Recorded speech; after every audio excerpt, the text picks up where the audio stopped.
Pertanyaan saya kenapa kejaksaan membentuk Satgas? Memang Satgas PKH ya. Memang ada apa dengan masalah hutan di Indonesia sih? Sebenarnya Satgas Penertiban Kawasan Hutan PKH ini bukan dibentuk oleh kejaksaan, Mas Reza. Oh, bukan. Sama Mas Evan, itu presiden. Berarti ini pembentukannya sebelum ada bencana Sumatera? Oh iya.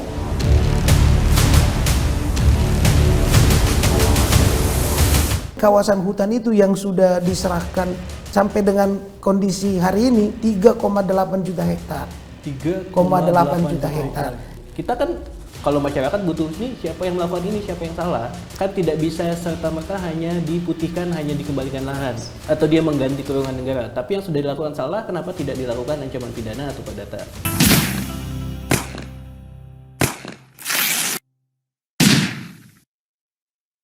Halo teman Jaksapedia, kembali lagi di podcast Bedil, channel edukasi hukum dan keadilan yang selalu terupdate.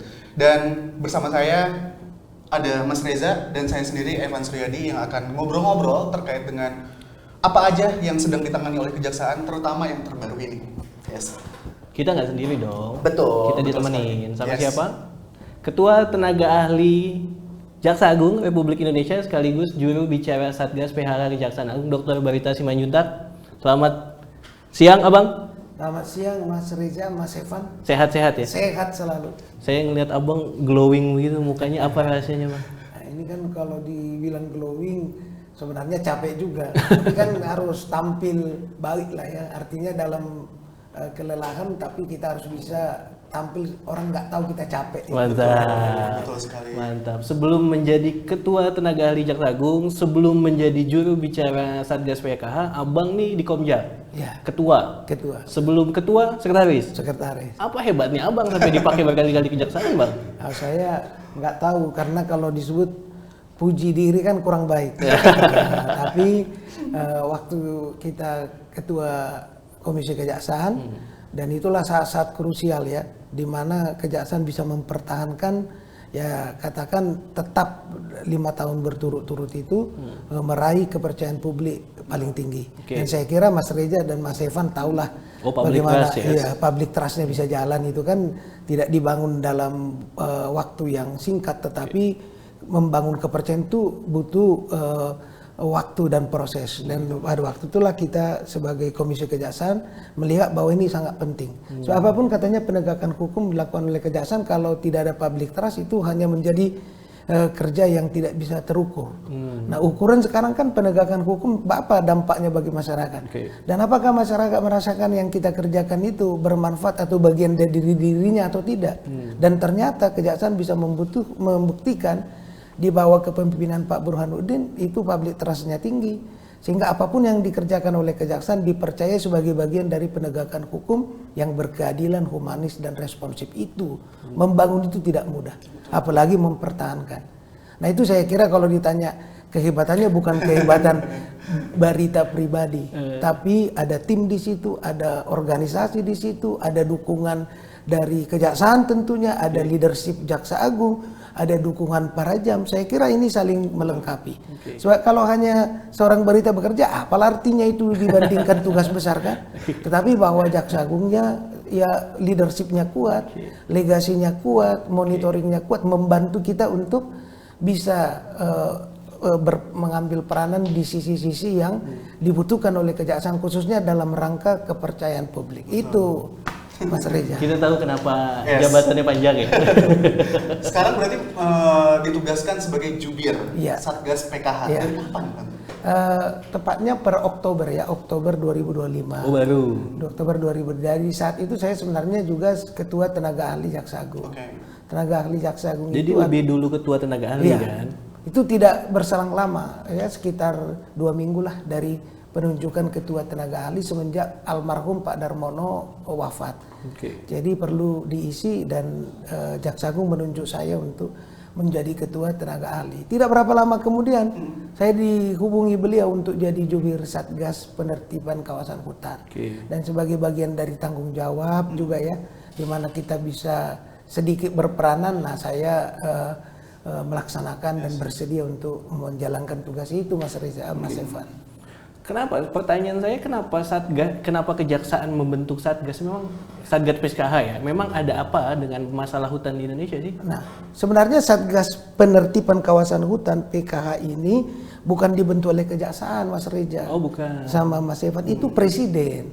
Jadi dasar dari pembentukan Satuan Tugas Penertiban Kawasan Hutan itu adalah peraturan presiden nomor 5 tahun 2025 yang ditandatangani pada 21 Januari 2025. Di dalam Perpres 5 2025 itu dijelaskan bahwa untuk mengatasi, menyelesaikan permasalahan berkaitan dengan kawasan hutan, maka Presiden memandang perlu membentuk satuan tugas. Itulah yang disebut Satgas Penertiban Kawasan Hutan. Satgas Penertiban Kawasan Hutan itu di situ ada 12 kementerian lembaga. Ketua pengarahnya Menteri Pertahanan, Bapak Safri Samsudin. Wakil ketua pengarah itu Jaksa Agung Republik Indonesia. Wakil ketuanya Panglima TNI bersama dengan Kepala Kepolisian Republik Indonesia. Dilengkapi anggotanya itu ada 12 kementerian lembaga. Di situ ada Menteri Kehutanan, Menteri Lingkungan Hidup, Menteri ATR BPN, Menteri Keuangan, Kepala BPKP, dan semua lintas sektoral yang punya tugas berkaitan dengan kawasan hutan. Sedangkan pelaksananya itu, ketua pelaksana itu juga terdiri dari unsur itu, diketuai oleh Jaksa Agung Muda Tindak Pidana Khusus Bapak Febri Ardiansah, wakil ketuanya Kasum TNI, Kepala Staf TNI Jenderal Richard Tampu Bolon, Letnan Jenderal, lalu juga wakil ketuanya ada Kepala Bareskrim Polri, bersama dengan 12 kementerian lembaga yang ada di susunan pengarah itu juga. Kalau pengarah itu setingkat menteri, nah di pelaksana itu setingkat eselon satunya ya di jajaran kementerian lembaga. Kenapa perlu lintas sektoral? Karena kawasan hutan ini tidak bisa hanya monopoli oleh satu sektor, sebab di situ ada kepentingan. Antara lain kan pemetaannya, ya, koordinatnya, kawasan hutan, ATR BPN-nya, lingkungan hidup. Kalau itu hutan lindung, hutan konservasi, taman nasional. Di situ juga ada keterkaitan dengan Kementerian ESDM, ya, di mana kawasan hutan kita kan sudah lihat tuh ada dua persoalan besar, yaitu soal berkaitan dengan kawasan hutan yang digunakan untuk perkebunan, yaitu yang di atas tanah, ya, dan kawasan hutan yang digunakan di bawah tanah, yaitu pertambangan. Jadi di atas tanah itu perkebunan, di bawah tanah pertambangan. Ini Presiden melihat bahwa banyak korporasi-korporasi yang menggunakan kawasan hutan itu secara tidak sah di luar peruntukannya. Nah, inilah sebabnya itu harus lintas sektoral penyelesaiannya. Berarti ini pembentukannya sebelum ada bencana Sumatera? Oh iya, pada 21 Januari 2025 sudah tanda tangani, dan Satgas itu sudah bekerja. Jadi jauh sebelum bencana ini itu sudah melakukan ya antara lain penguasaan kembali kawasan hutan. Jadi kawasan hutan dulu yang dulu hutan produksi tapi digunakan secara tidak sah dikembalikan kepada negara untuk dikelola. Nah, itulah yang sudah diserahkan ke PT Agrinas Palma Nusantara 1,5 juta hektar. 1,5 juta hektar. Ya, kemudian kawasan hutan itu yang sudah diserahkan itu ada sampai dengan kondisi hari ini 3,8 juta hektar. 3,8 juta hektar. Tim Satgas menargetkan sampai dengan Desember ini, ya kurang lebih 1-2 minggu ini 4 juta hektar. Nah, itu yang 1,5 juta hektar itu sudah diserahkan kepada Agrinas Palma Nusantara sebagai BUMN yang mengatur tata kelolanya sehingga dia bisa digunakan sesuai dengan fungsinya dan kemudian bisa bermanfaat bagi negara dan bagi kesejahteraan masyarakat. Sedangkan tanah kawasan hutan ya yang konservasi hutan lindung dikembalikan. Itulah penguasaan kembali itu dalam bentuk dikembalikan, misalnya kalau dia eks konservasi ya, tanah konservasi, hutan konservasi maksud saya, itu yang diserahkan Taman Nasional Tesondilu itu 81.700 sekian hektar itu sudah diserahkan menjadi taman nasional. Demikian juga hutan lindung. Jadi persoalan kehutan ini ada dua. Satu, dia memiliki izin usaha tapi tidak memiliki izin usaha kehutanan. Dia memiliki izin atau sebaliknya. Nah, Lalu berada di kawasan mana? Kalau dia di kawasan hutan lindung sama hutan konservasi itu kan final tak boleh. Maka inilah yang dikuasai kembali oleh negara untuk digunakan sebagai hutan konservasi dan hutan lindung. Nah kemudian kalau dia hutan produksi itulah yang diserahkan kepada hutan tanaman industri dengan peraturan yang ketat, dengan izin-izin. Jadi Mas Reza, dasar kerjanya Satgas ini adalah regulasi peraturan.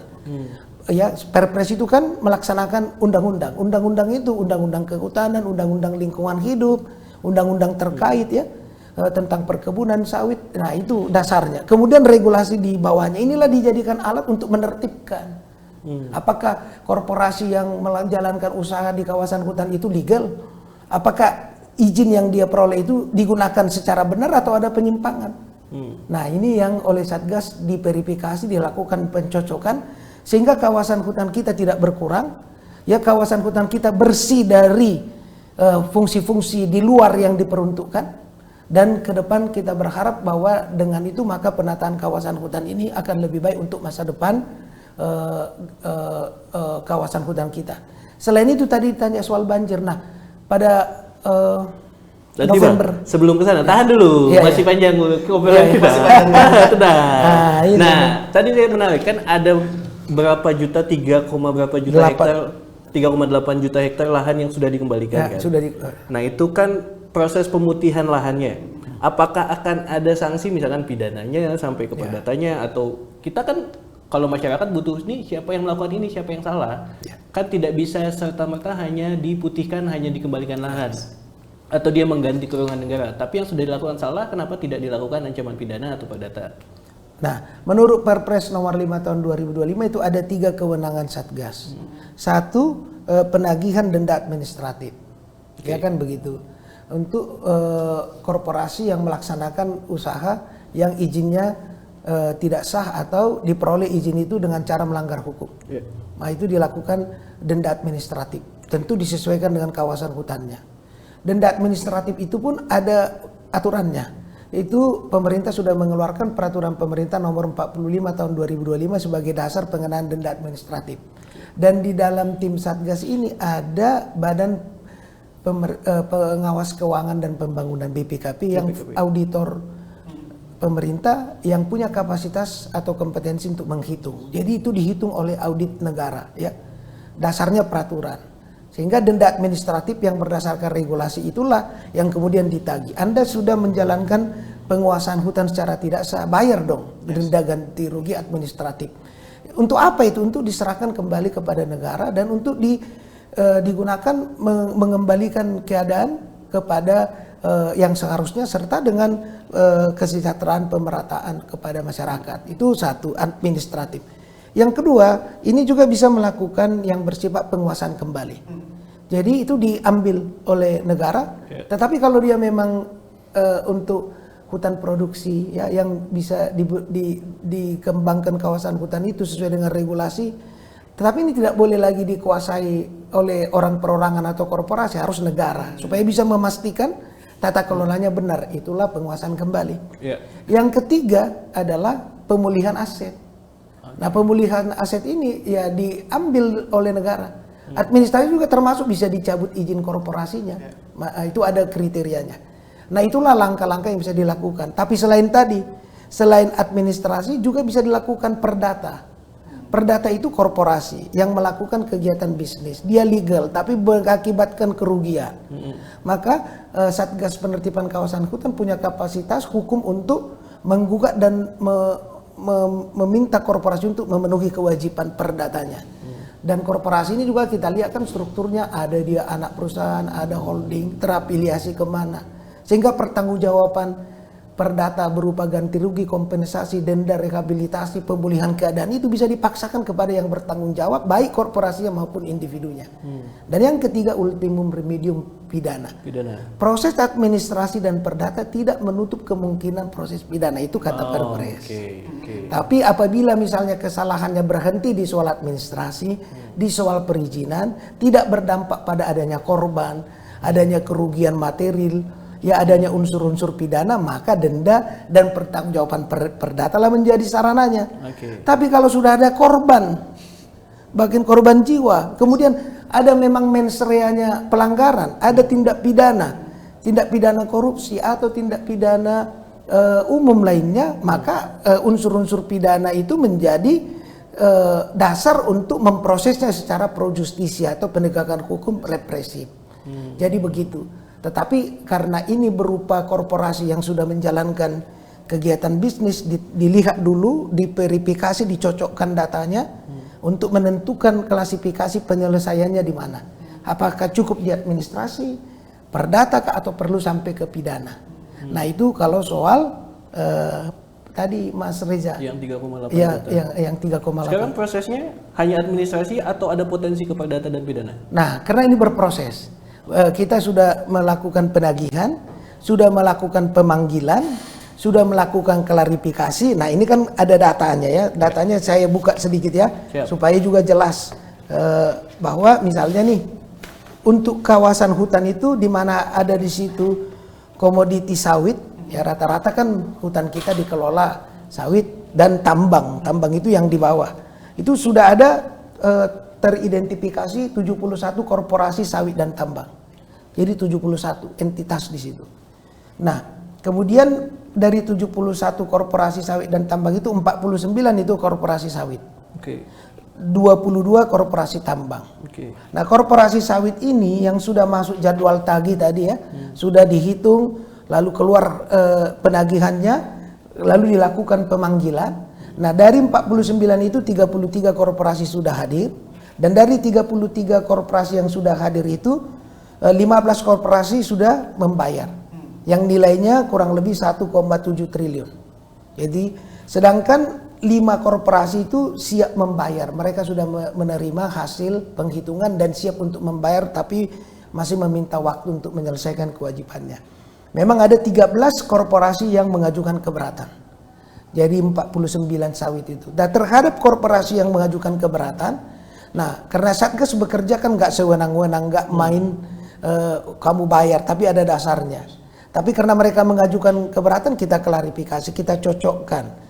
Dan karena dasar dari penghitungan denda administratif ini adalah peraturan dan dihitung oleh auditor yang punya kapasitas kompetensi mengeluarkan tagihan otentik, jadi kemungkinan untuk memenuhi keberatan ini sulit sekali karena kita landasannya peraturan. Cuma kalau diajukan keberatan ya kita beri ruang. Tetapi kamu punya bukti apa untuk mengklaim keberatan terhadap hitungan yang sudah ada normanya, sudah ada aturannya, kan begitu ya, sulit. Nah ini soal waktu saja. Nah terhadap yang keberatan dan yang belum hadir ada 3 korporasi, kita memberi waktu tentu terbatas. Dan apabila dengan cara ini juga tidak mengindahkan kewajibannya, maka tentu saja Satgas dengan kewenangan yang dimiliki ya tidak mungkin membiarkan begitu saja karena negara harus mendapatkan apa yang menjadi haknya. Dan orang yang harus memenuhi kewajiban terhadap pelanggaran yang dilakukan juga harus bertanggung jawab. Maka kita sudahlah ya, kamu kooperatif saja, selesaikan. Toh kamu sudah menikmati hasilnya. Dan hitungan itu bukan sewenang-wenang, hitungan itu sangat ekonomis. Sudah memperhitungkan berbagai aspek. Jadi tidak hanya main suruh bayar, tapi ada hitungannya. Dan itu single tarif ya, ada hitungan yang dianggap itu tidak menyulitkan, tidak membebankan, tetapi karena sekian lama ya harus bertanggung jawab. Jangan dong ketika memanfaatkan hasil hutan secara tidak sah, tidak ada keluhan ya, tetapi ketika sudah negara masuk meminta pertanggungjawabannya lalu mengajukan macam-macam keberatan. Tetapi kita secara profesional tetap menagih dan memberi batas waktu yang patut untuk memenuhi kewajibannya. Negara tidak akan mundur dari haknya. Negara akan selalu melaksanakan tugas itu sesuai dengan regulasi dan kewenangan yang dimiliki. Itulah sebabnya kita harapkan, toh juga hitungan itu oleh korporasi lain sebagian besar sudah menerima, ya sudah selesaikanlah. Ini kan bagian dari kewajiban Anda yang Anda lalaikan. Dan kamu tidak mengurus legalitas serta memanfaatkan kekayaan negara untuk tujuan yang menguntungkan korporasi, tetapi harus ada pertanggungjawabannya. Jadi hitung-hitungan kamu lalai ya sudah bayar. Nah, menunggu kalau juga tidak dipenuhi kewajibannya ya langkah-langkah hukum, peraturan yang bicara. Sebab cara menertibkan kan kawasan hutan itu perlu ditertibkan. Adalah dengan cara regulasi. Tidak dipatuhi regulasi, ya hukum berjalan. Nah, itu sesuai dengan arahan dan perintah Presiden. Supaya kita bisa mengembangkan bisnis, investasi, berjalan, tetapi dasarnya harus peraturan. Kita boleh berbisnis, berinvestasi, tapi harus tunduk pada peraturan. Dan tugas negara lah menertibkan ya yang tidak tertib. Tujuannya apa? Supaya distribusi pendapatan dan penerimaan negara itu berdampak pada kesejahteraan masyarakat. Itu. Bang, Mas Ri. kalau boleh tahu Bang, 3 korporasi yang belum memenuhi panggilan itu apa aja? Ya, ini memang apa namanya? Itu bisa dibuka kan data-data korporasi? Ya, saya sebutkan dulu ya. Itu ada PT BSS ya. BSS. PT SMA ya. Kemudian PT TN. PT BSS itu tagihannya itu 605.981 miliar. PT SMA itu 620.542 miliar. PT TN itu 375,52 miliar. Itu. Nah, itu masih satu Mas. Ini udah panjang ya soal sawit. Di tambang itu waduh. 22 perusahaan tambang, 22 itu sudah masuk jadwal tagih, 9 menunggu jadwal. 13 sudah hadir, 1 korporasi sudah membayar, 3 sudah menerima hasil tagihan dan siap membayar, 1 aja yang mengajukan keberatan. Ya, terhadap keberatan ini sama juga. Ya, apa dokumen apa yang mau diverifikasi dan dicocokkan. Karena kan kita dasarnya regulasi, aturan. Jadi peraturan pemerintah kan. Nah, jadi kalau dari kalkulasinya yang di dalam Satgas sawit ini, ya Satgas Garuda ini sudah masuk escrow account ya sawit itu 1,7 triliun. Nah kemudian dari kesanggupan bayar itu ada sejumlah 83,3 miliar. Jadi totalnya yang sampai dengan kondisi sekarang itu 1,844 triliun. Sedangkan yang di zona tambang itu yang sudah masuk 500 miliar sudah menyatakan kesanggupan bayar 1,6 triliun dan ditambah 1,5 triliun sehingga totalnya 3,738 triliun. Ya, dari target 38 triliun. 9,420 triliun untuk sawit, 29,2 triliun untuk tambang. Nah ini sekarang sedang berproses, ada yang sudah masuk undangan ke-1, undangan kedua, panggilan untuk diverifikasi, dicocokkan dan dibayar kewajibannya. Jadi ini yang sedang kita tunggu. Nah inilah sebelum bencana itu. Nah gimana misal ketika pengusutan terjadi konflik of interest gini maksudnya? Kan saya rasa tidak mungkin korporasi bisa merambah ke hutan lindung Suaka Marga Satwa tanpa mendapatkan izin. Nah izin ini kan seharusnya tidak dikeluarkan dan izin ini dimiliki oleh salah satu instansi yang ada di pemerintah dan Satgas ini lintas sektoral. Gimana misalkan nantinya ketika pengusutan ditemukan itu? Ya, jadi ini pertanyaan menarik. Nah, jadi yang pertama administratif berkaitan dengan dokumen perizinan. Perizinan itu ada macam-macam. Yeah. Ada izin usahanya, ya ada izin kegiatannya. Yes. Dan itu dikeluarkan oleh otoritas yang ada di kehutanan, lingkungan hidup terkait, kan sektoral. Yeah. Nah, bila mana dari hasil verifikasi, dari hasil penyelidikan, kan bisa dia perusahaannya legal. Tapi pelaksanaan izin itu tak sesuai. Kan di situ. Yang disuruh tanaman hutan, tapi yang ditanam misalnya sawit, kan itu ada penyimpangan. Maka akan dicek pertanggungjawaban. Siapa yang bertanggung jawab? Apakah yang mengeluarkan izin mengetahui? Kan begitu. Apakah penyimpangan itu bagaimana monitornya? Jadi itulah sebabnya di dalam Satgas ini lintas.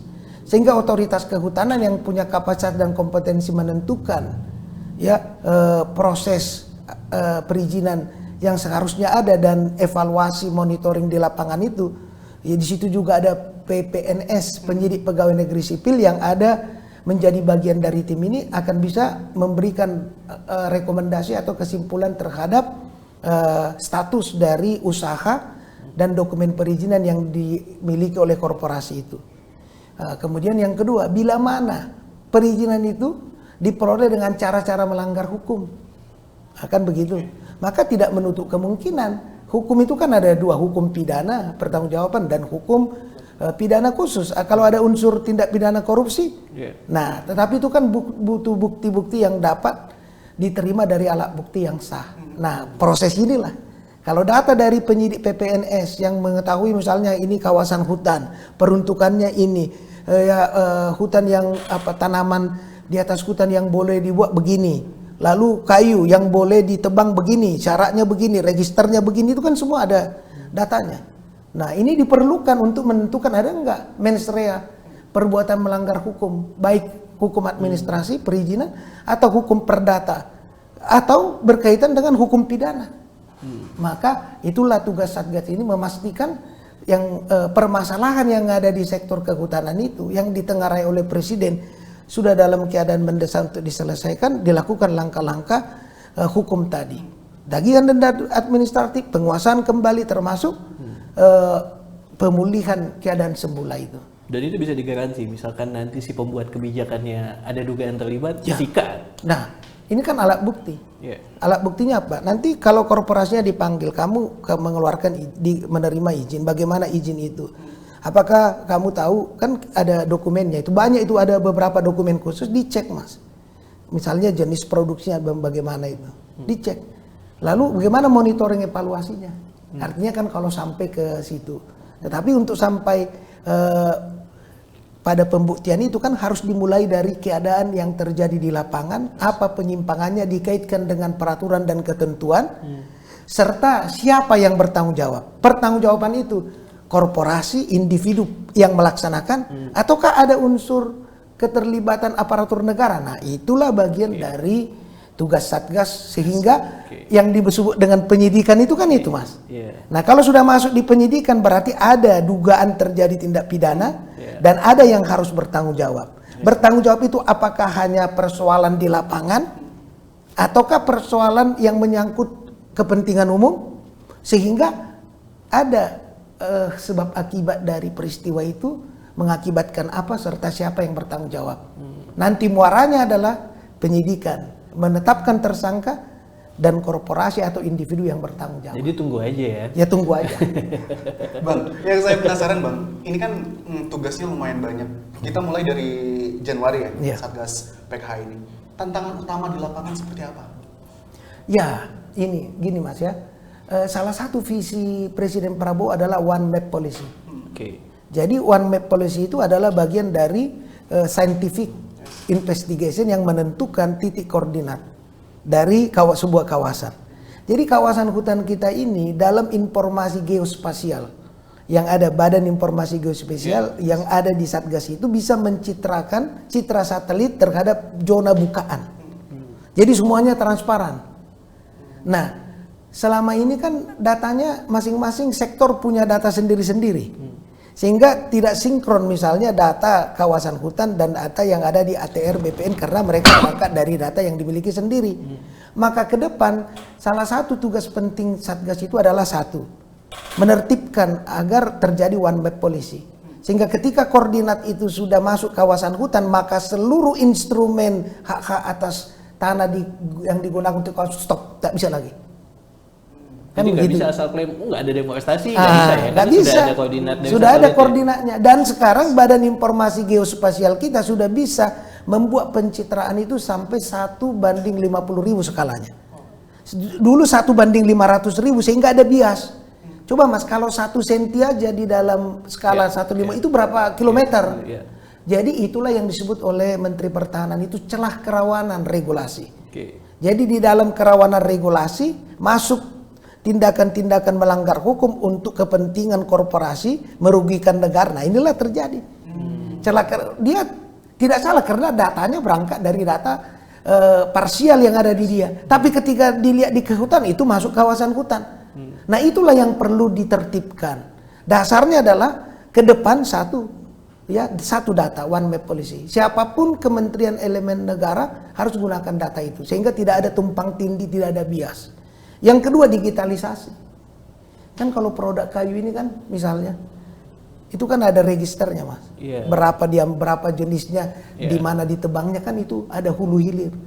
Jadi kalau dia sudah terdigitalisasi, mau dibawa kemanapun produk kayu itu akan bisa terdeteksi dan akan lebih mudah diantisipasi dan ditemukan pelanggarannya sehingga pencegahannya bisa lebih efektif.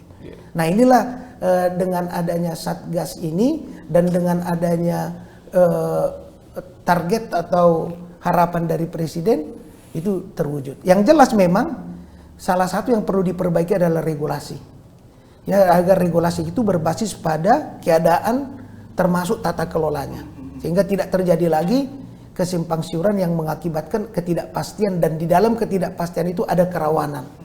Karena kan orang tidak mau terang-terangan melanggar hukum. Tapi kalau ada celahnya, dia bisa melakukan justifikasi. Oh kan peraturan, karena saya pakai peraturan begini.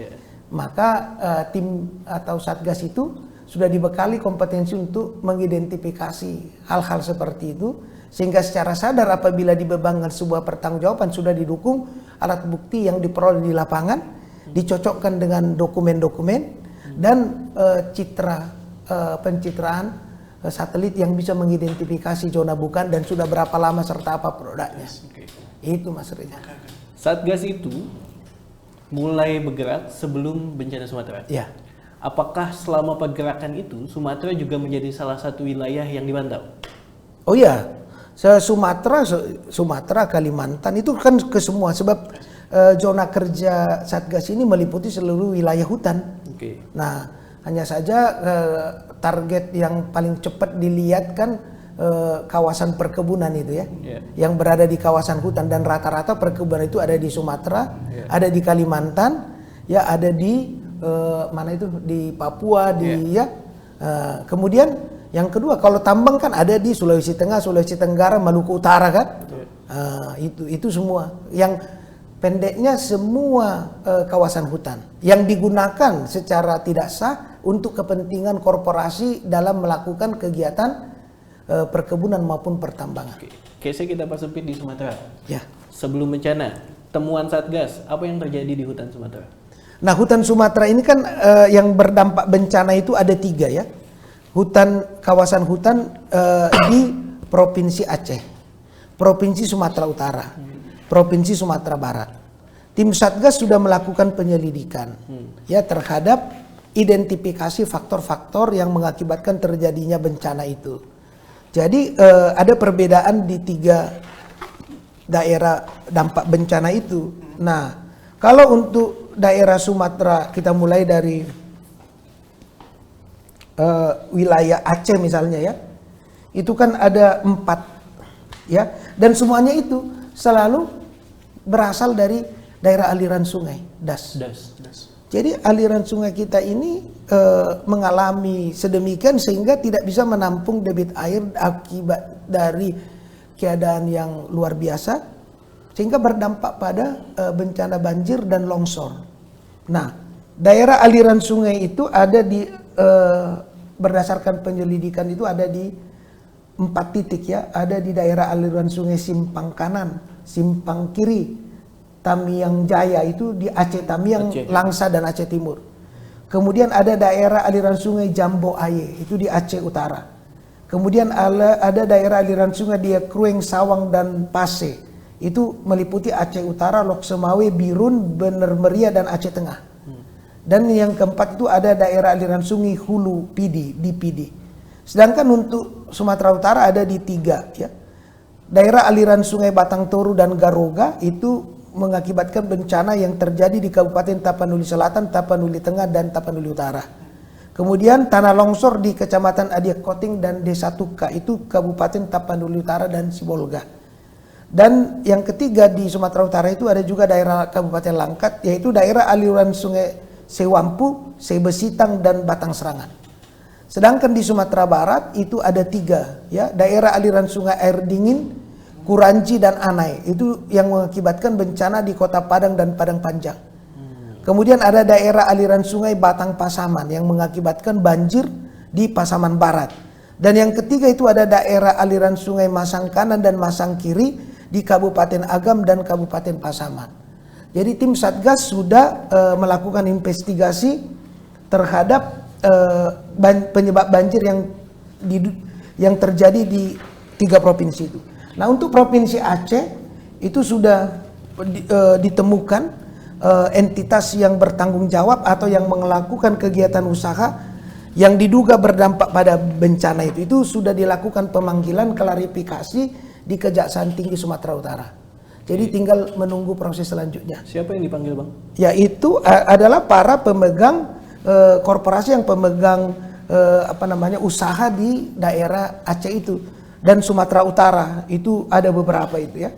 Misalnya di Langkat, di Kabupaten Tapanuli Tengah dan Sibolga, kemudian Tapanuli Selatan. Kalau untuk di Aceh itu sudah dilakukan klarifikasi pemanggilan terhadap 6 entitas korporasi. Kita bisa buka nggak sih siapa saja korporasinya? Nah, karena ini kan masih berupa data penyelidikan yang sudah dipanggil untuk dilakukan klarifikasi. Okay. Ya, tetapi yang jelas Barreskrim Polri tadi menjelaskan sudah melakukan penyidikan terhadap satu perusahaan yang diduga bertanggung jawab terhadap penyebab banjir. Jadi sudah disampaikan juga tadi kalau data dari kepolisian itu sudah menetapkan satu perusahaan yang bertanggung jawab, PT TBS itu ya. TBS itu yang dianggap bertanggung jawab terhadap pelanggaran-pelanggaran yang diduga dilakukan. Nah, proses penyidikan ini tetap akan berlanjut. Untuk di Sumatera Barat itu ada 13 perusahaan yang akan dilakukan klarifikasi dan pemanggilan untuk mendapatkan keterangan dan penjelasan berkaitan dengan bencana itu. Jadi itu yang yang data dari banjir yang berdampak. Apa yang mereka lakukan? Merambah hutan, melakukan pemotongan pohon, lalu mengubah menjadi perkebunan atau tambangan, apa yang mereka lakukan? Nah, penjelasan karena Kepolisian Republik Indonesia kan ada di dalam tim Satgas. Itu disampaikan bahwa mereka berangkat dari temuan di daerah aliran sungai yang ada di Anggoli, Garuga, ya, Batang Toru itu ditemukan sejumlah kayu yang ada di aliran sungai, sehingga jenis-jenis kayu itu kan dicek dari mana sumbernya. Nah, ditarik ke hulunya siapa itu dari mana. Nah, ditemukanlah entitas korporasi yang memegang penguasaan pengolahan kayu di daerah itu. Nah, sehingga ditarik ke atas, kemudian dilakukan pemeriksaan, kemudian dilakukan pemanggilan. Pemeriksaan itu termasuk pada ahli ya, misalnya ahli kehutanan, ahli lingkungan hidup untuk menentukan bahwa siapa itu yang bertanggung jawab. Itulah PT TBS itu sudah naik ke penyidikan. Nah, kita harapkan untuk pertanggungjawaban di luar yang tadi itu akan terus dilakukan dengan didukung sepenuhnya oleh PPNS di Kehutanan Lingkungan Hidup dan tadi Jaksa Agung sudah perintahkan pada Direktur Tindak Pidana Umum lainnya yang ada di Jampidung untuk secara aktif bersama-sama dengan Barreskrim memberi petunjuk untuk menindaklanjuti dengan segera kasus itu sehingga dapat segera P21 dan diajukan ke pengadilan. Nah, karena di dalam Satgas itu ada PPNS-nya Kehutanan Lingkungan Hidup, ada penyidik kepolisian dan ada kejaksaan penuntut. Jadi itu satu atap sehingga semua proses administrasi, alat bukti, pemeriksaan, saksi, ahli semua itu bisa lebih cepat hasilnya. Bang, ini kan lumayan banyak ya lembaga yang terlibat di dalam Satgas ini. Bagaimana alur koordinasinya? Karena kan pasti kan dengan kebijakan-kebijakan yang ada di tiap lembaga, terus sekarang ada Satgas, pasti ada yang berubah. Nah, bagaimana koordinasi yang dibuat selama ini, terutama oleh Satgas? Nah, sesuai dengan peraturan Presiden itu, Ketua Dewan Pengarah dan pengarahnya terdiri dari pimpinan kelembagaan termasuk kementerian, itu para menteri-menteri di situ, kepala BPKP ada kan. Sehingga hambatan koordinasi ini kan selalu benturan pada pelaksanaannya. Tapi karena pelaksanaan itu sudah diarahkan kepada para pejabat tertinggi di lintas kementerian itu, dan itu dievaluasi terus oleh Menteri Pertahanan yang secara berkala menyampaikan laporan itu kepada Presiden, menyampaikannya kepada ratas dan mekanisme yang lain. Ada juga Jaksa Agung sebagai penuntut umum tertinggi yang juga melaporkan proses hukumnya, ada Kapolri, ada Panglima TNI dari aspek pengamanan, sehingga hambatan-hambatan pelaksanaan tugas-tugas dikoordinasi di tingkat pusat ataupun di lapangan itu bisa diatasi dengan mudah. Nah, koordinasi itu penting karena otoritas kehutanan misalnya kan yang memiliki kompetensi menentukan kawasan hutan itu. Kemudian jenis produksi hutannya apa, apakah ada kegiatan yang menyimpang dari izin, kan mereka memiliki kapasitas untuk menentukan itu sebagai bukti awal dari proses penyidikan yang dilakukan baik oleh Barreskrim dan itu selanjutnya ke kejaksaan. Nah, itulah pentingnya. Makanya Presiden menetapkan lintas sektoral. Dan karena ini di bawah koordinasi Menteri Pertahanan dan ada Panglima TNI, maka secara aspek keamanan ya dan aspek memastikan tidak ada hambatan gangguan di lapangan itu bisa diselesaikan. Nah, perintah Presiden adalah usut kalau ada pelanggaran siapapun di belakangnya. Nah, jadi koordinasi ini kan menjadi hal yang sulit Mas Reza. Kalau sudah ada orang yang bermain di belakangnya kan begitu. Tapi Presiden tidak perlu dia kasih Menteri Pertahanan, Ketua Pengarah, Jaksa Agung dia tempatkan di situ. Saya baca statement Abang di media bahwa Jaksa Agung juga sudah memberikan atensi khusus kalau ini harus diselesaikan, harus dituntaskan kasus-kasus ini misalnya. Ya. Nah, problemnya adalah yang saya baca kasus ini tidak terjadi dalam waktu yang singkat. Yes. Kan tidak mungkin, daya rusaknya segitu hebat. Betul. Kan, artinya sudah bahkan mungkin puluhan tahun. Ya. Nah, pertanyaan saya kembali kayak tadi, karena Satgas ini diisi oleh banyak instansi, bagaimana ketika pengusutannya ditemukan ada salah satu instansi yang berada di Satgas, ternyata dia adalah si pembuat kebijakan yang mengizinkan si korporasi itu untuk membuka lahan di kawasan hutan lindung, misalnya kawasan Marga Satwa. Sejauh mana kejaksaan akan bertindak gitu, Pak? Landasannya peraturan tentu kan. Peraturan itu tidak pernah salah, pelaksanaannya itu kan. Dan pelaksanaan itu sering salah karena tadi data yang dimiliki masing-masing bisa beda. Nah, itu adalah identifikasi masalah. Bahwa ke depan kawasan hutan ini satu harus dilakukan one map policy. Kemudian digitalisasi. Digitalisasi maksudnya tidak ada ruang dialog interpersonal dalam memutuskan satu keputusan tentang kawasan hutan. Sehingga begitu koordinatnya nggak masuk, begitu pencitraannya hutan lindung lalu digunakan jadi tambang atau fungsi lain, itu sudah melanggar, langsung seketika bisa dilakukan tindakan hukum yang represif. Nah itu. Jadi hambatan-hambatan itulah yang oleh Presiden dilihat sebagai masalah dalam penyelesaian kalau kita mau menertibkan kawasan hutan. Itu makanya ya di situ yang paling penting ada Menteri Pertahanan, pengarahnya, dan ada Jaksa Agung. Jaksa Agung ini kan penuntut umum tertinggi. Dalam soal penegakan hukum, dia menegakkan hukum secara internal pemerintah. Kan begitu jaksa, karena dia adalah jaksa penuntut umum tertinggi, pelaksana kekuasaan negara di bidang penuntutan yang bertanggung jawab terhadap tertibnya ya unsur pemerintah taat pada regulasi serta penindakan kalau ada yang menyimpang. Sehingga diposisikannya Jampitsus juga sebagai ketua pelaksana itu bukan tanpa alasan. Karena dengan kewenangan penuntut umum tertinggi, pengendali penuntutan Jaksa Agung, maka segala hambatan-hambatan sosial, sosiologis, hambatan politis, hambatan kamtip itu bisa diatasi karena sudah dikendalikan oleh Jaksa Agung. Siapapun sektoral yang terkait, ya karena para pejabat setingkat menterinya yang bertanggung jawab kepada Presiden sudah diperintah untuk menertibkan, tentu itu adalah bagian dari evaluasi sektoral ke depan. Karena kedepannya kan perlu ada perbaikan tata kelola. Tadi menarik, kalau itu kesalahan ya nggak usah khawatir. Karena apa? Karena yang utama diselesaikan tadi administratif, penguasaan kembali, pemulihan aset juga termasuk.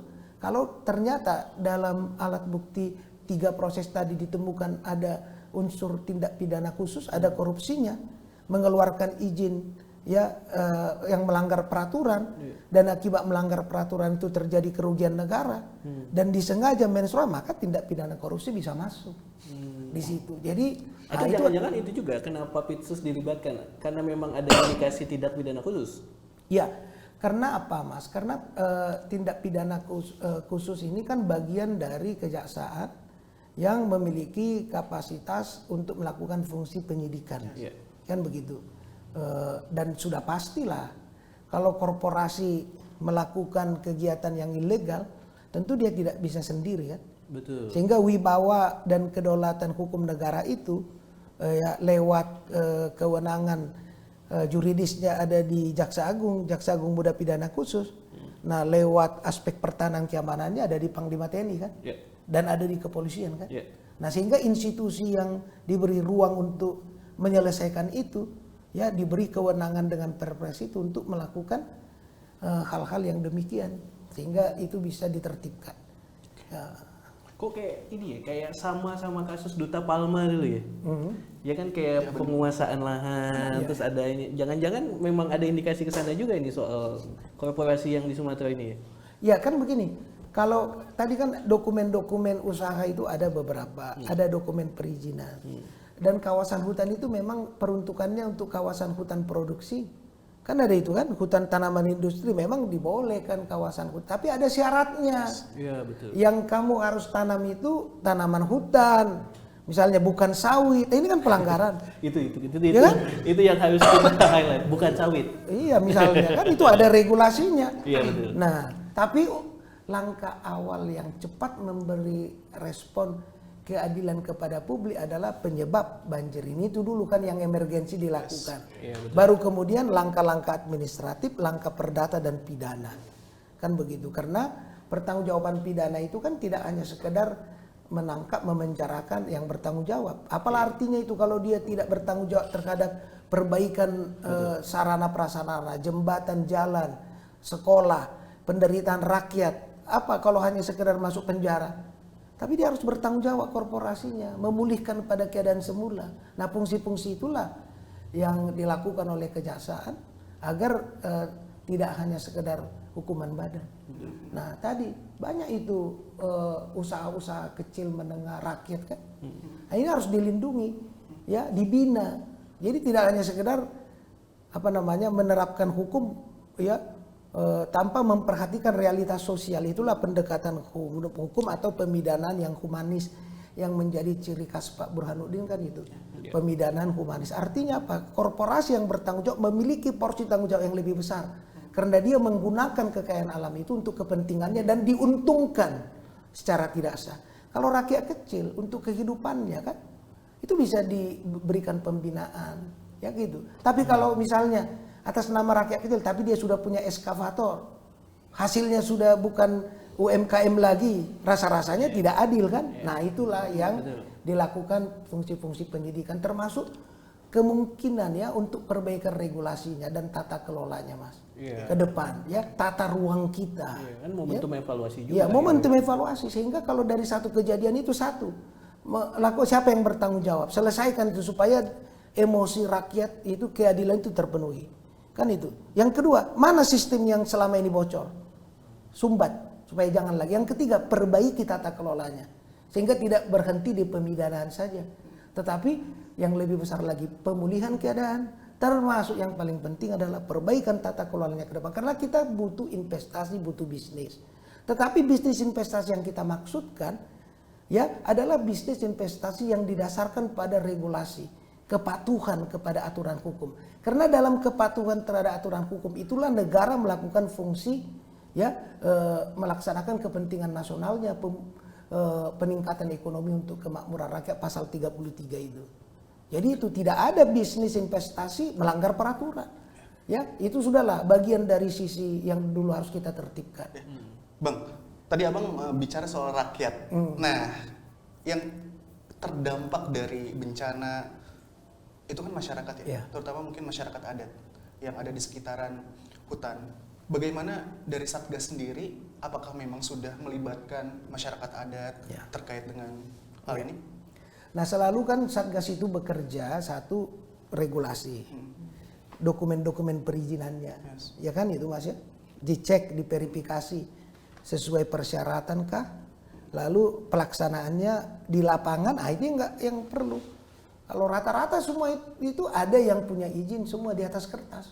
Tapi bagaimana pelaksanaan? Seperti tadi disuruh tanaman hutan, bikin tanaman sawit. Dan apa yang memonitoring, mengevaluasi selama ini jalan nggak? Untuk menemukan ada unsur kelalaian, pertanggungjawaban atau dengan sengajanya, kan gitu konstruksi hukumnya ya Mas Reza. Betul. Nah, jadi tadi misalnya nih kawasan hutan Tesonilo itu 81.700 sekian hektar. Itu taman nasional, itu habitat gajah Sumatera yang hampir punah. Lalu gimana itu penyelesaiannya yang sudah dikuasai secara tidak sah? Kalau korporasinya tinggal menerapkan aturan. Yuk patuh laksanakan, kalau tidak negara bekerja. Nah, terhadap kelompok masyarakat adat, maka inilah yang diperlukan dukungan dari mereka. Agar kawasan taman nasional itu kembali fungsinya, maka ada pendekatan yang disebut dengan relokasi sehingga tidak terganggu habitat gajah Sumatera itu yang ada di kawasan Tesonilo itu, tetapi dilakukan pembinaan, tidak merugikan rakyat masyarakat, tetapi tidak boleh mengganggu konservasi, hutan konservasi dan hutan lindung kita. Ya, kalau untuk tinggal memanfaatkan boleh, tetapi ini harus betul-betul menjadi bagian yang digunakan secara hati-hati. Sebab kawasan hutan Tesonilo itu sekarang yang menjadi hutan produksi 6.500 sudah jauh turun. Nah, kalau tidak dilakukan Satgas, langkah penertiban kawasan Taman Nasional Tesonilo itu, wah itu dalam 2 tahun habis Mas. Karena orang kan orientasi kepentingan bisnisnya kadang tidak memperhatikan itu. Seperti misalnya di Batang Toru itu. Kan itu ada spesies orang hutan Tapanuli itu kan. Nah, kalau tidak diberikan ruang yang cukup di kawasan hutan sebagai habitatnya, mau apa lagi? Maka Satgas harus menertibkan siapapun yang menggunakan kawasan hutan konservasi hutan untuk alasan apapun harus keluar. Nah itu. Nah Presiden kan arahannya jelas. Makanya dia kasih itu, ada Panglima TNI, ada Jaksa Agung. Panglima TNI keamanannya, Kapolri proses penyidikan, Jaksa Agung penuntutannya. Dan menertibkan yang mewakili kepentingan umum kan Jaksa Agung kan? Ya. Itu. Jadi itu Pak. Nah, dan kemudian di dalam peraturan Presiden nomor 5 tahun 2025 itu ditegaskan bahwa sekretariat dan aktivitas itu di bawah Jaksa Agung. Sehingga kenapa ke Jaksa Agung? Karena Jaksa Agung itu kan memiliki fungsi pelaksana kekuasaan negara di bidang penuntutan dan kewenangan lain yang diberikan oleh undang-undang. Yeah. Jadi Jaksa Agung itu bisa bertindak ke dalam pemerintah menertibkan. Kalau ada kementerian lembaga yang tidak taat, tidak tunduk pada regulasi, karena Jaksa Agung itu dalam beberapa rapat itu cukup keras menegakkan hak-hak negara.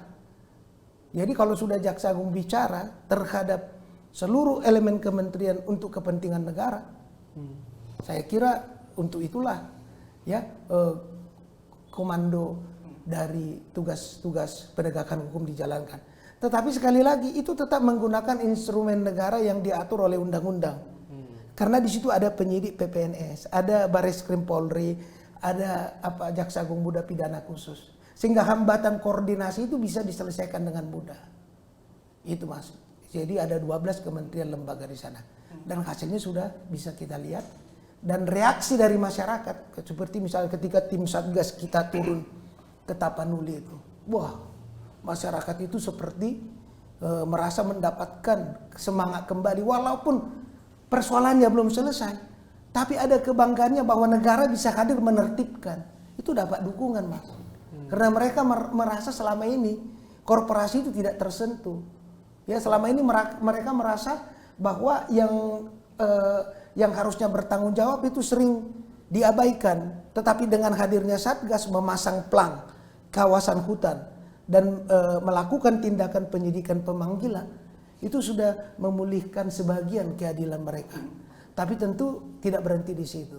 Ya, Satgas akan mengejar pertanggungjawaban perdataannya, pemulihan keadaan, perbaikan sarana prasarana yang diakibatkan oleh penggunaan lahan secara tidak sah, tidak benar, dan menyimpang dari izin. Nah itulah di periode serta perbaikan regulasi ke depan. Itu Mas Evan.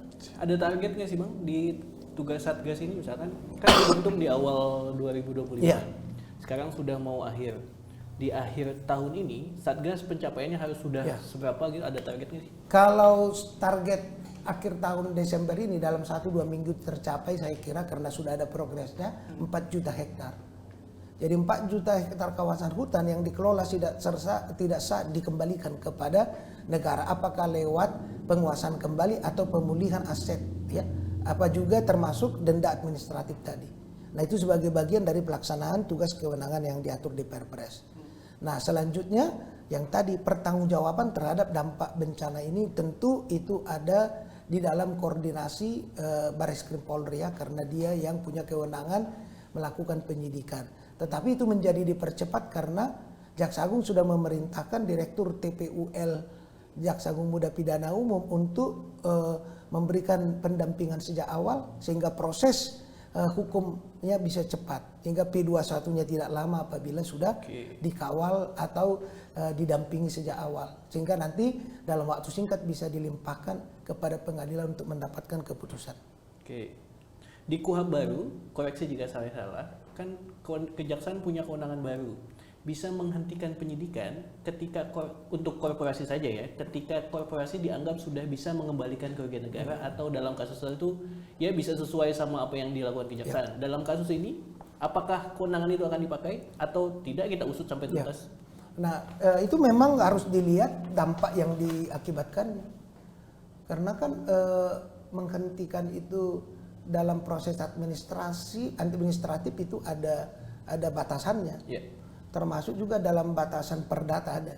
Tapi kalau ini sudah menyangkut korban jiwa, kerusakan harta benda yang tidak bisa hanya dimaafkan dengan bayar denda, yang tidak bisa diselesaikan hanya dengan ganti rugi, kan itu sisi-sisi kepentingan umum yang tidak mudah dalam rangka memenuhi rasa keadilan. Apalagi faktor-faktor yang mengakibatkan terjadinya bencana itu adalah faktor yang disengaja atau lalai. Kan ini nggak bisa ditolerir. Maka langkah-langkah untuk menghentikan itu saya kira akan bergantung pada tingkatan kejahatan yang dilakukan. Ya, karena seperti tadi perhitungannya harus cermat. Masa orang udah korban sekian ratus jiwa, udah ribuan, lalu sudah korban sarana prasarana, orang menderita harus tidur di luar, lalu tidak jelas harta bendanya. Ya, kalau peristiwa itu hanya memaafkan denda administratif saja, satu itu bisa berulang lagi karena orang akan anggap enteng. Nah, tetapi itu menjadi bagian penting karena bentuk kompensasi yang paling dasar adalah pulihkan keadaannya. Tanggung jawab kamu terhadap kerugian yang baru. Yang kedua, aspek keadilan. Ya, hukum orang yang bersalah supaya kejadian tersebut tidak terulang lagi, memberikan efek jerah sekaligus menunjukkan bahwa kehadiran negara memberikan keadilan. Itu, Mas. Jadi kalau sudah korbannya besar, kemudian menimbulkan korban jiwa yang berdampak pada keadaan sosial yang parah, saya kira pilihan untuk menghentikan itu bukan menjadi langkah yang dilakukan. Semoga tidak ada lagi cerita nenek yang dihukum karena mematang kayu sementara korporasi bisa bebas gimana? Betul. Nah, itulah yang perlu saya tambahkan. Nenek Mina, kakek Samirin, ya, yang di Simalungun itu terjadi 2019. Saya masih ketua komisi kejaksaan. Dan Jaksa Agung Burhanuddin sebelum adanya yang disebut restoratif dia sudah mengeluarkan ketentuan. Itulah yang disebut pendekatan humanis. Jadi hukum itu tidak lagi disebut tajam ke bawah, tumpul ke atas. Sebaliknya Jaksa Agung ini perlu saya sampaikan bahwa humanis apa? Kalau kejahatan dilakukan oleh rakyat kecil, Mbok Mina, lalu kakek Samirin mengambil getah karet yang ada di kawasan industri senilai 17.000, apa iya harus mendalami pidana penjara? Bukankah itu kegagalan korporasi memberikan kesejahteraan? Dan kalau 17.000 dicuri terus bangkrut enggak perusahaan itu? Itu adalah sisi kemanusiaan yang harus timbul dari sebuah bisnis. Karena kita di negara Indonesia ini hidup dalam kearifan dan realitas sosial yang demikian. Kalau korporasi gagal mensejahterakan masyarakat sekitar, itu dosa siapa? Nah, inilah yang sering disebut tidak adil. Maka Jaksa Agung Pak Burhanuddin itu menegaskan untuk kasus-kasus seperti itu tidak berdampak kerugian besar dan langkah-langkah apa yang dilakukan itu jangan jadi mendatangkan akibat yang tidak perlu. Ya jangan masalahnya kakek Samirin menjadi masalah yang tidak perlu. Nah itu adalah pemaafan. Ya itulah yang kemudian dikenal dengan restoratif justice. Jadi sebelum restoratif justice yang diistilahkan itu menjadi wacana umum, Jaksa Agung Burhanuddin di Kejaksaan telah mengeluarkan peraturan pedoman pada Desember 2019 untuk langkah-langkah penyelesaian hukum yang disebut dengan penyelesaian hukum secara humanis, responsif dan berkeadilan. Sebaliknya Mas, pada kasus-kasus korporasi, Kejaksaan tidak pernah memberikan ruang pengampunan keras kepada korporasi karena tujuannya udah lain, kekayaan ya dan itu ya. Sehingga dengan teknologi, kemampuan serta sumber daya yang dimiliki tentu dia tahu dong mana yang melanggar, mana yang tidak. Terhadap entitas seperti itu tegas, keras. Karena negara nggak boleh kalah. Sebaliknya pada rakyat kecil, karena keadaan sosial kita juga menjadi bagian dari tanggung jawab kita bersama, beliau sangat pemaaf, mengampuni. Oh, itulah mengapa yang akhirnya bukan juga soal pemidanaan, tapi pada pemulihan keuangan negara juga ya. Iya. Ada double sanksi yang diterapkan. Oke. Tentu harapan kami juga hutan yang hilang sekarang kan kurang lebih 1,2 juta ya dari tahun 90 sampai dengan tahun 2024. Angka deforestasi. Jangan sampai itu bisa bertambah dan tentu harapan kami sebagai masyarakat terutama untuk saudara-saudara kita yang ada di Sumatera juga bisa pulih tentunya dan Satgas PKH bisa komit sama tugas utamanya. Paling itu harapan dari kami ya. Ya semoga bisa, dan kita juga kan mengharapkan dukungan masyarakat ya. Karena untuk menjaga kawasan hutan kita harus akui berapa banyak sih Polsus kehutanan kalau hanya mengandalkan dari SDM itu ya. Betul. Berapa banyak sih penyidik pegawai negeri sipil kita, berapa banyak polisi kita, berapa banyak jaksa kita yang untuk mengawasi, menjaga dan memelihara jutaan hektar paru-paru dunia ini. Karena itu butuh keterlibatan masyarakat untuk menyampaikan informasi kalau ada penguasaan hutan secara tidak sah.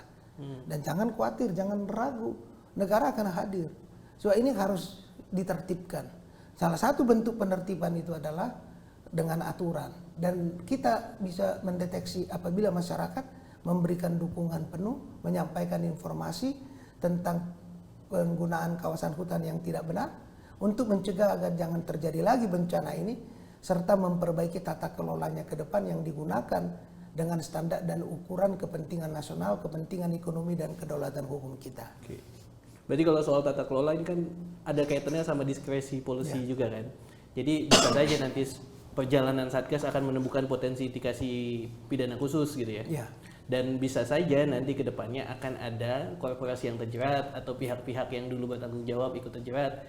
Dan harapannya juga ada sanksi pemulihan keuangan negara. Ya. Dan itu pasti akan dilakukan di Sumatera? Oh iya, pasti. Karena kan sudah tim yang sudah bekerja, itu kan kalau di Satgas ini ada kelompok kerja kan. Ada kelompok kerja data yang tujuannya mencocokkan data yang ada di sektoral kehutanan kita. Ada yang Pokja itu yang mengurusi masalah hitungan denda administratif. Ada yang masalah pengendalian keamanan, ada yang masalah regulasinya, ya itu ada Pokja, masing-masing sudah bekerja. Dan karena kawasan hutan ini tidak monopoli satu sektor saja, maka ada dilengkapi dengan 12 kementerian lembaga yang semuanya punya komitmen yang sama. Bagaimana membangun kawasan hutan kita sehingga tujuan negara kita tercapai, kawasan hutan kita terjaga. Okay. Itu komitmen yang kuat. Nah, komitmen yang kuat itu tidak hanya sekedar melaksanakan tugas itu, tetapi target pencapaian kinerja sebagai bukti dari tugas itu dilakukan juga menunjukkan hal-hal yang progresif. Ya, karena pengembalian administratif itu denda berjalan, walaupun ada yang minta penundaan atau keberatan, saya kira itu hanya soal waktu saja. Tetapi ini kan juga bagian dari aksi-aksi bisnis kan. Yeah. Kalau bisa nego, tetapi Satgas nggak pernah khawatir dengan itu karena kita dasarnya peraturan. Mau dibawa kemanapun ya peraturan. Yang kedua, jangan berharap bahwa akan ada perubahan itu karena data kita, kecuali dia bisa menunjukkan data otentik yang lebih kuat dari data yang dimiliki Satgas. Tapi ya saya katakan tadi itu adalah satu kewajiban untuk dilaksanakan. Jadi juga ini korporasi tolong mengerti. Ya kooperatif lah jangan sampai negara menggunakan kewenangannya untuk menindak. Jadi masih memberi ruang supaya Anda menyelesaikan kewajibanmu. Ini Satgas bekerja menyelesaikan kewajiban yang Anda tidak lakukan. Tapi Anda menggunakan kawasan hutan untuk kepentingan korporasi. Sekarang tibalah saatnya tunjukkan nasionalisme. Ya, tunjukkan bahwa kamu punya komitmen yang kuat dengan cara melaksanakan kewajiban dan tidak mengulangi lagi langkah-langkah ke depan. Nah, ini yang perlu disadari dan masyarakat juga berhati-hati untuk mengelola kawasan hutan kita serta menyampaikan informasi apabila ada pengelolaan hutan yang kurang baik. Tata kelola itu penting, Mas. Karena dalam tata kelola itulah bisa digambarkan governance-nya untuk mencegah hal-hal praktek-praktek yang tidak sesuai jangan dijalankan. Sehingga tata kelola itu akan menjamin terlaksananya regulasi sebagai bentuk dari kepatuhan. Nah, kepatuhan ini penting. Sebab kalau kita lihat kan korporasi yang bergerak itu kalau dicek auditnya kan semua beres semua, itu aman. Itu kan? Nah, ke depan Satgas akan lebih meneliti semua laporan-laporan auditnya agar jangan sampai ada yang menggunakan istilah Pak Menteri Pertahanan itu celah kerawanan. Regulasi yang tidak sempurna menutup lubang itu bisa digunakan yang tadi alasannya diskresi untuk menyimpang, itu tidak boleh terjadi. Maka kita memverifikasi, menginventarisasi mana regulasi yang rawan untuk disalahgunakan agar tidak terjadi lagi. Jadi digitalisasi menjadi penting karena dengan digital tidak ada dialog, tidak ada ruang perasaan subjektif, objektif, faktor di luar hukum bekerja. Semuanya dengan aturan yang diinput untuk menjadi dasar bersama melaksanakan apa yang diharapkan. Wah, luar biasa penjelasan dari abang kita ini. Pertanyaan pertama kejawab, kenapa abang ini selalu bertahan di kejaksaan dan jabatannya naik terus? Wah, luar biasa. Abang, terakhir abang, komitmen kejaksaan terutama Jaksa Agung terhadap pengusutan kasus yang menyebabkan bencana ekologis di Sumatera. Ya. Komitmennya gimana ke depan? Ya, tadi baru kita rapat dipimpin oleh Ketua Pengarah Menteri Pertahanan Bapak Sapri Samsudin, hadir Jaksa Agung, Menteri Kehutanan, Menteri Agraria Tata Ruang, lalu BPKP, lalu Kasum TNI, Jampitsus, Kehutanan, Lingkungan Hidup, semua sektor itu hadir. Jadi Jaksa Agung menegaskan tadi proses hukum yang sudah dilakukan penyidikan oleh Barreskrim didukung sepenuhnya oleh semua elemen yang ada di dalam Satgas, sehingga prosesnya bisa lebih cepat untuk memberikan keadilan kepada masyarakat terhadap peristiwa ini, siapa yang harus bertanggung jawab. Nah, kemudian juga Jaksa Agung menginstruksikan agar Direktur Tindak Pidana Umum lainnya, Direktur TPUL itu, yang berfungsi untuk membawa kasus itu ke pengadilan untuk bekerja sama, berkoordinasi dengan tim penyidik dari Barreskrim, sehingga proses P21 lengkapnya perkara itu ke penuntutan bisa dilakukan dengan cepat. Dan yang ketiga, Jaksa Agung juga melihat adanya perbaikan tata kelola ke depan. Sehingga regulasi perlu dilihat, dicek mana yang rawan, mana yang perlu dilengkapi ke depannya. Sehingga dia bisa tidak terjadi lagi peristiwa yang demikian. Dan meminta juga sebuah aparat untuk bersama-sama memulihkan keadaan dan bertanggung jawab terhadap apa yang menjadi bagian dari tugas kewenangannya. Itu, Mas. Oke, terima kasih banyak abang kita, ya, Abangda. Abangda yang sudah mampir di Jaksapedia. Tentu ini jadi edukasi hukum, terutama apa saja yang sudah dilakukan oleh Satgas PKH untuk kemudian bisa mengamankan hutan-hutan kita. Dan harapannya ke depan bencana di Sumatera ini adalah akhir. Amin. Bukan awal dari bencana ekologis di wilayah-wilayah lain. Karena ini momentum evaluasi yang sangat tepat untuk pemerintah. Bagaimana caranya mengevaluasi apa yang salah selama ini. Betul. Sekali lagi kami dari tim Jaksapedia turut berduka cita atas musibah yang saat ini sedang dialami oleh saudara-saudara kita di Sumatera. Dan tentu harapan kami adalah teman-teman bisa kuat dan juga disehatkan selalu. Amin. Sekali lagi terima kasih banyak. Ya. Bang Barita sudah hadir. Teman-teman jangan lupa di like, share, and subscribe channel ini. Komennya juga dong. Yoi. Dadah.